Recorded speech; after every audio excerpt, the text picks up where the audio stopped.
So good day everyone, my name is Mark Denschbringer, and today we will be discussing the causes of conflict. And I know guys, some of you are already familiar with the word conflict and why does it start, and why there is have to be a conflict, and what are the positive and negative conflict. It also it talks about the alternative, or the alternate or the opposite of the peace that we call. So let's start. So the first one, the importance of studying conflict. So it actually provides insight into where to focus efforts for resolution. So yeah, it's actually giving you an insight to provide a solution to a particular or a certain problem that we used to encounter in our, for example, our daily problem, like something like, for example, having a simple argument with your parents or your sisters or brothers. So yeah, we can consider that conflict can found everywhere, not just in outside the environment, not just in school, but we can also see conflict in our home. So for example, is aware if you and your brothers or sisters are having an argument to a problem. So the second bullet that I have in here is about also about the this importance of studying conflict. Conflicts have often personal and structural dimensions. So what is actually the structural dimensions that are mentioned? Structural dimensions, it's like a circle that have the narrow from the history of the conflict or the issues that we have. I don't know if you can picture that. It will start actually in the issue or the history, and the second one will have the insight. The second, at the bottom, we have the structural or what particular what do you call this one? Particular relationship that you have caused, or what history that a problem may have. So personal dimension of conflict, the root cause of many conflicts, driven by emotions and fears. So here are the factors, the key factors that one of the cause, or the major cause or primary cause of conflict in personal dimension. So number one, the identity. So, and loyalties, the second one, rejection and self-esteem. So yeah, we talk about driven emotions and fears. So loyalties, rejection, and self-esteem could also be a part of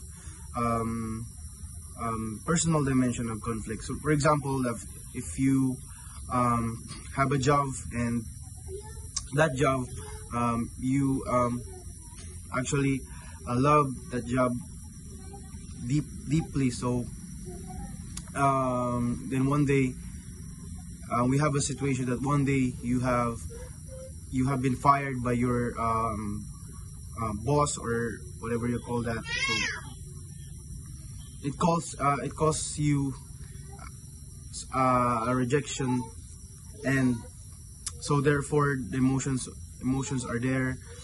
So by being rejected by your boss, so psychological needs. So power, the second one, needs power, belonging, unmet personal needs. So unmet needs cause frustration and conflict. For example, what a human need, or what a human need. So we all know that there's a difference between wants and needs. So I know some of you guys are already familiar with the hierarchy of needs, which is that proposed by Abraham Maslow, the unmet needs. So unmet needs can also cause a conflict. For example, is the lack of water, lack of food, or lack of shelter. Yeah, uh, water is the primary needs of a human, of course. Also the food, also the shelter that we need. So value-driven conflicts. Personal values include ideology, religion, moral, or politics. Conflicts escalate when values are challenged. So value-driven conflicts actually discuss about ideology, religion, morals, and politics. So here, in personal values, um, it you can relate that into perspective or of every individual. For example, the ideology and the religion that we have. Of course, we have different religion all over the world, and the morals, and of course, the politics or perspective in terms of politics, and to what we stand or what we believe for the righteousness of for a betterment of our country. So conflict escalate when values are challenged. We have to be we don't have to make a barrier for those who have questions, because they deserve to have an enlightenment to questions given to what they possess, for what they want to know. So nonviolent communication. So we have to we can do this one actually, a nonviolent communication. We have to talk. We can talk politely without having a harm, without having a harmness to each and everyone. So next, the structural dimension of conflict. External framework, legislation, organizational structure that causes unequal distribution of power, resources, poor governance, lack of opportunities, geographic disadvantage. Examples of illegitimate government. So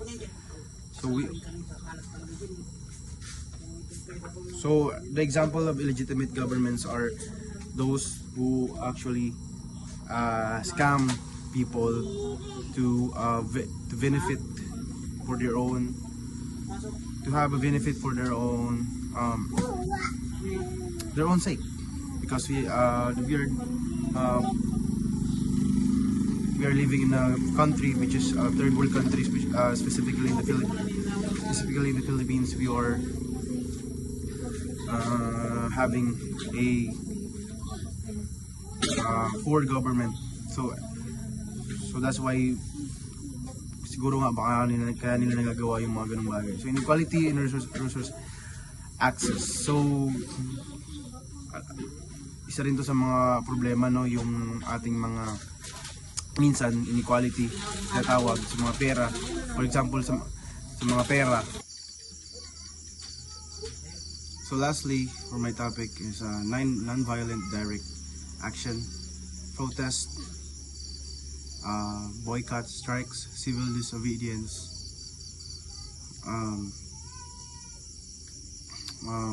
I guess you know, some of you are already familiar with non-violent direct action. Sa mga nakikita po natin ngayon sa mga news, meron tayong mga nakikita, for example, yung mga nagpo-rally sa EDSA.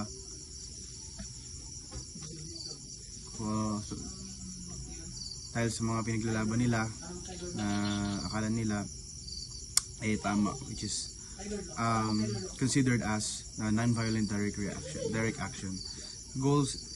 Their goals are for conversion, accommodation, non-violent coercion, and disintegration. And lastly, the tolerance, respect for diversity of cultures and values. Education is key to countering fear and exclusion, promoting respect for human dignity. As UNESCO's rule, school must teach appreciation for cultural diversity, educate citizens to resolve conflicts peacefully. So now, sir, I will discuss the different causes of conflict. So the first one is stereotypes. Uh, Stereotypes refers to the negative opinion about a person or a group based on incomplete knowledge. It is a false or misleading generalization about the groups held in a manner that renders them largely true, not entirely immune to outer evidence by Blum 2004.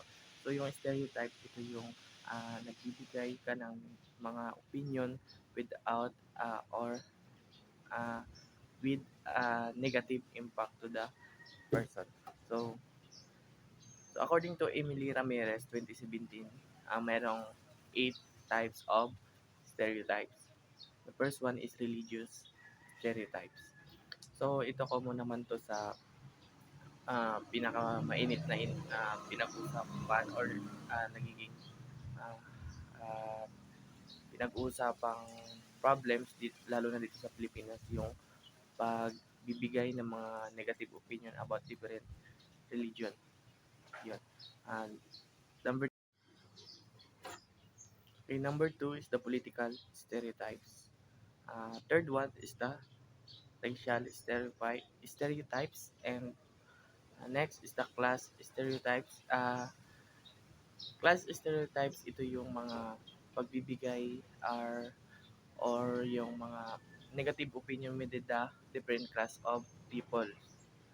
We know that in this world we have some uh, people have rich is rich and some are poor. So mayroong mga na-receive with a negative opinion with, almost sa mga poor, yun yung tinatawag na class stereotypes. Next one is the country stereotype. Uh, so country stereotypes maybe um, mostly yung nagiging victim dito is yung mga Asian. Next is gender stereotyping. Yun. Madalas nagkakaroon talaga ng gender stereotypes pagdating sa mga lalaki at babae. Diba sa mga gawain na sinasabi na kapag may gawaing mga pang physical ay trabaho dapat ng lalaki. Yun. One of the example of gender stereotypes. Next is sex stereotypes, and lastly physical stereotypes. So the best known way to change people's stereotypes is to continually provide new information in different ways that contradict the stereotype and promote intergroup contact by Pettigrew 1997. So according sa kanya, the best way to change the people's stereotyping is to continually provide new information in different ways. Yun.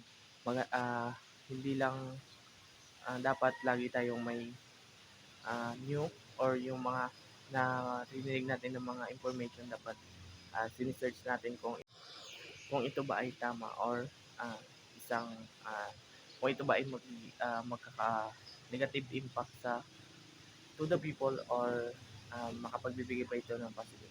Yun. According yun kay Pedigree 1997. So number two is prejudice. Prejudice is the negative feeling or attitude towards a person or a group even if it lacks basis, sabi ni Alport 1958. It is an opinion usually negative that is not founded on experience or in reason. So yun ang prejudice, it is a negative feeling or yung almost the same din siya sa the first one na tinakil ko yung sa stereotype. But in prejudice, it is a negative feeling or attitudes towards a person or a group of a community, even it lacks of basis, kumbaga chismis, ganun, yun, something like that. So, there are eight types of prejudice. The first one is race, racism, racist. Yan. So, madalas yun nga, tulad sabi ko kanina, ang naging victim dito is yung mga Asian. One of example and is uh, the white American and the black American, di ba, nagkakaroon ng uh, discrimination dahil nga sa color of the skin, almost race, na-discriminate yung mga black American to the white American. Number two is sexism, heterocism, classism, linguicism. So, yun. Next is ageism, lookism, and religious intolerance. So, almost the same din sa uh, stereotyping or is the stereotype. So, number three is the discrimination. So, itong pinaka-common na nagiging cause ng conflict.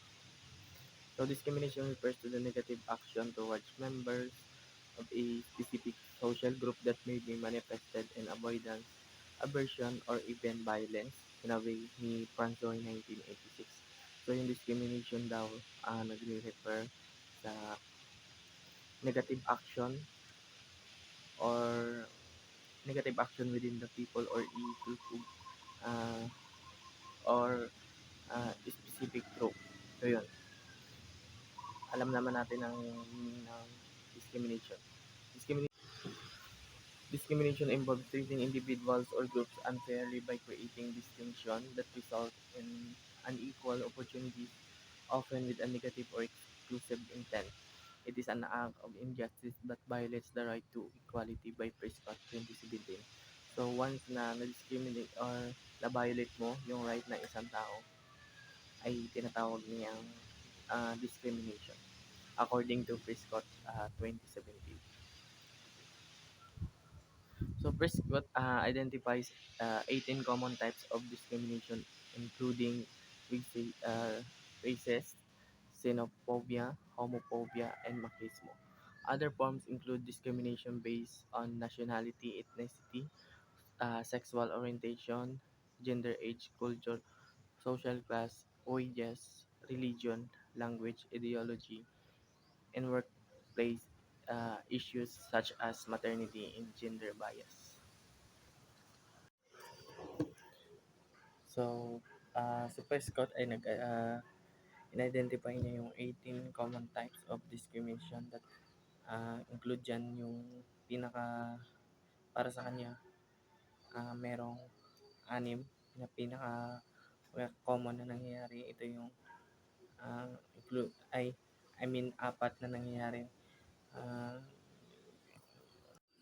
So, ayun kay Prescott, may 4 types of discrimination na common na nangyayari. Ito ay racism, xenophobia. Ang xenophobia, ito yung isang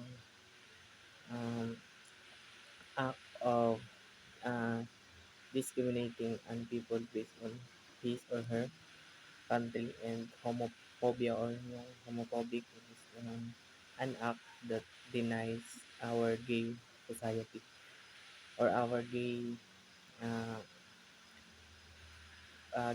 people, and machismo.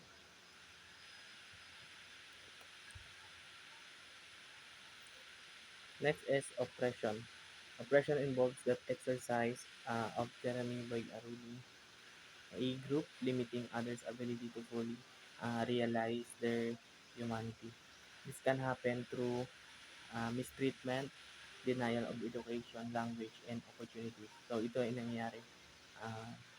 Nagkakaroon ng mistreatment o hindi pantay na pag-treat sa mga tao, denial of halimbawa nila yung denial of education, sa language, nawala ng karapatan na matutunan ang salitang English, and opportunity. it may stem from individual action or systematic policies that create unquestioned norms and barriers, forming societal structures that restrict and diminish certain groups. So, meron tayong uh, five types of oppression. The first one is exploitation.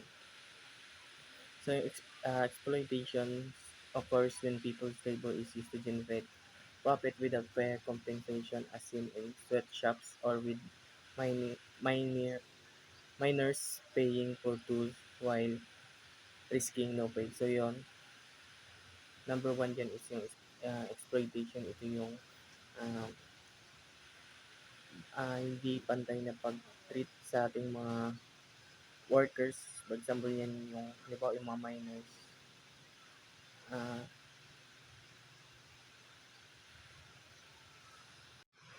so, for example, dyan is yung ating mga miners. So, some of the company or uh, some of the miners within our country ay nakakaranas ng ganyan. Lalo na yung mga uh, uh, yun nga sa ibang company na naghihirap sila magtrabaho and uh, napakahirap ng trabaho na napaka delikado, but despite that hindi pa rin sila nabibigyan ang tamang sahod na hindi nakaayon sa kanilang um, working while risking no pay. So yun lang sa exploitation. Next one is marginalization, involved excluding a group from society, often based on race, as with Australia's Aboriginal communities push out for societal expansion, favoring white people. So yun, marginalization, ito yung common, lalo na sa mga western countries. Pinakamainit yung dyan yung sa white American and black American. So, yun nangyari sa Australia is one of the example of marginalization na kung saan pinaalis yung mga um, uh, black people doon sa area at yung pinag-stay nila yung mga white people. So yun yung example ng marginalization, one of the type of um, discrimination. Number three is powerlessness. Powerlessness stems from inequality where the ruling class dominates others, leaving them unable to develop their abilities, make decisions, or participate meaningfully in democracy. So yun, common to sa Philippines, yung powerlessness. So, di nabibigyan ng karapatan kahit na democratic country is some people did not uh, uh, di sila nabibigyan ng pagkakataon na makapagbigay ng opinion dahil nga may some politician tayo na gahaman. So what this type of act is one type of discrimination. Number 4 is cultural imperialism.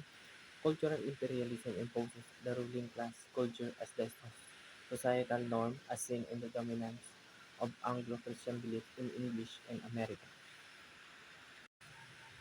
So dito sa cultural imperialism, one of the siguro mabibigay ko example dito, yung common sa atin is yung sa Philippines is mas tinatangkilik natin yung mga uh, halimbawa sa kasuotan. Kumbaga pag yung natives natin dito, nakita natin, alam naman natin ibang natives, yung sinusuot nila is malayo sa sinusuot ng western countries. So pag halimbawa nakita yung isang tao ng native is parang madadown niya yung tao na yun dahil mas kino-compare niya yung kasuotan to the other culture. Yun yung tinatawag na cultural imperialism. So nakabase tayo doon sa mas mataas or yung ruling class na culture tulad ng western countries. Dahil doon, mas may nagtapakan na ibang, kumbaga nada-downgrade natin yung mga lower, I mean, yung mga other culture, lalo na, especially yung mga natives natin, yung mga indigenous people.